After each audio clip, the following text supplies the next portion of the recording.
멘토입니다. 오늘은 수의사가 되기 위한 하나의 전형인 수의학과 편입에 대해서 이야기를 해보려고 하는데요. 수의학과 편입을 하기 위해서는 어떠한 것들을 해야 되고, 또 현실적으로 수의학과 편입을 성공하기 위해서는 어떠한 것들을 준비해야 되는지에 대해서 한번 알아보도록 하겠습니다.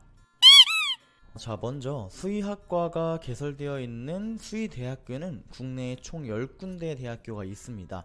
서울권에 있는 서울대학교와 건국대학교, 충청권의 충남대학교와 충북대학교, 경상권에 있는 경상대학교와 경북대학교, 전라권에 있는 전남대학교와 전북대학교, 그리고 강원도에 있는 강원대학교와 제주도에 있는 제주대학교가 있는데요.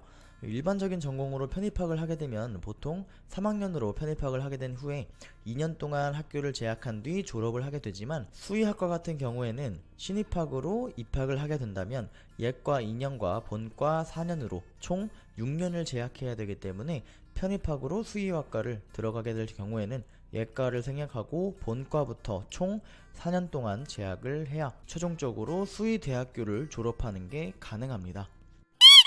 편입 전형은 크게 두 가지가 있는데요. 일반 편입과 학사 편입이 있습니다.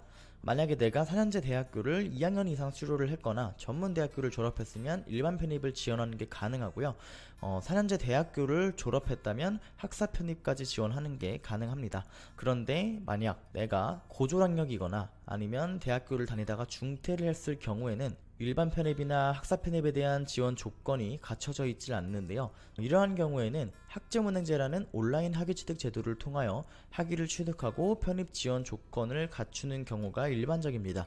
일반 편입에는 3번, 학사 편입에는 2번에 해당되는 게 바로 학점은행제의 학위 조건이라고 보시면 되겠습니다. 다음은 2019년도부터 2021년도까지의 편입학 경쟁률을 정리해 봤는데요. 보시면 일반 편입은 아예 뽑지 않는 대학교도 존재하고, 인원을 모집하기도 하고 또 모집하지 않는 경우들도 있는데, 서울대학교 같은 경우에는 수의학과뿐만 아니라 모든 전공이 일반 편입이 존재하지 않고요. 원래 일반 편입이라는 건 해당 대학교에서 결혼이 생겼을 때 일반 편입으로 인원을 뽑는 게 일반적이기 때문에, 결혼이 생기지 않을 시에는 일반 편입을 뽑지 않을 수도 있고, 학교의 재량에 따라 자유롭게 인원을 모집하기도 하고 모집하지 않기도 하는 게 일반 편입이라고 보시면 되겠습니다.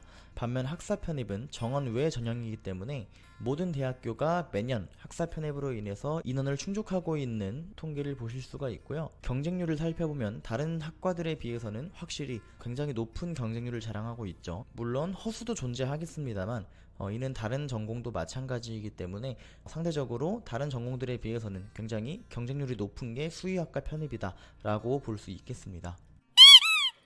수의학과 편입 전형 요소는 크게 5가지가 있는데요.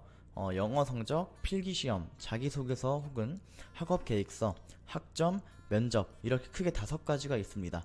물론 여기 있는 5가지를 모두 다 본다는 건 아니고, 학교에 따라서 여기 있는 5가지 중에서 적으면 2개에서 많으면 최대 4개까지 해당 전형들을 고려하여서 학생들을 선발하고 있는데요. 그럼 여기 있는 5가지 중에서 가장 중요한 건 어떤 게 될까요? 이 5가지가 전부 다 중요합니다.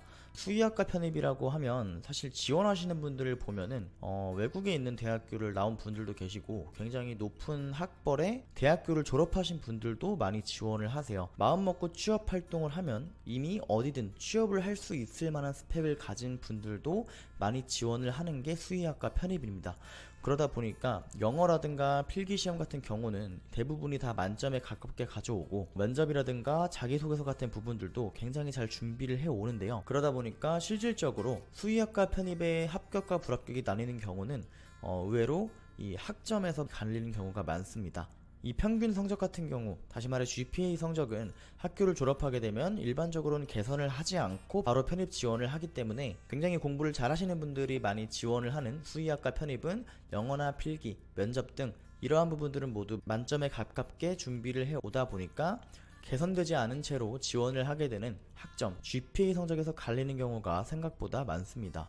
때문에 이러한 경우에는 앞서 말씀드렸던 학점은행제라는 제도를 통해서 성적을 세탁하는 분들도 계시는데요. 일반적인 전공이라면 일반 편입이나 학사 편입에 지원 자격이 되지 않을 때에만 학점은행제 과정을 통해서 지원 자격을 갖추는 게 일반적인데, 수의학과 편입 같은 경우에는 필기시험이나 영어시험에 대한 점수는 굉장히 다들 높게 가져오다 보니까 이 성적 세탁을 하기 위해서 학점은행제를 진행하시는 분들도 계십니다. 학점은행제에 대해서 간략하게 말씀을 드리면 다양한 형태의 학습 및 자격을 학점으로 인정받을 수 있도록 하여 대학교 학위를 취득할 수 있는 하나의 교육 제도인데요. 온라인 수업뿐만 아니라 다양한 방법으로 학점 이수가 가능하기 때문에 단기간에 학위 취득이 가능하다는 장점이 있습니다. 그리고 고졸 이상이면 누구나 진행이 가능하기 때문에 고졸 학력이신 분들이 수능이 아니라 편입학을 하고 싶을 때에는 이렇게 학점은행제를 진행하는 경우도 있습니다. 수의학과 편입에 대한 전반적인 내용을 설명드렸는데 오늘 내용을 마지막으로 요약드리자면 수의학 편입은 전형 요소의 모든 것이 중요합니다. 그리고 그 전형들 중에서 영어 성적이나 필기시험 등은 노력을 통해서 끌어올리는 게 가능하지만 한번 취득한 학위의 성적은 개선하는 것이 불가능하기 때문에 편입 지원 조건이 안 되거나 성적 개선이 필요하다면 학점은행제를 통해서 이 부분을 개선하는 동시에 편입 준비를 해주시고 두 조건이 모두 충분하다면 편입에 대한 준비만 바로 나아가 주시면 되겠습니다. 이렇게 오늘 준비한 내용은 여기까지고요. 추가적으로 궁금한 점이 있으신 분들은 댓글 남겨주시거나 아니면 여기 있는 카카오톡으로 문의를 주시면 답변 도와드리도록 하겠습니다. 영상 내용이 도움이 되셨다면 구독과 좋아요 그리고 알림 설정까지 부탁드리고요. 지금까지 바빠TV의 레오멘토였습니다. 감사합니다.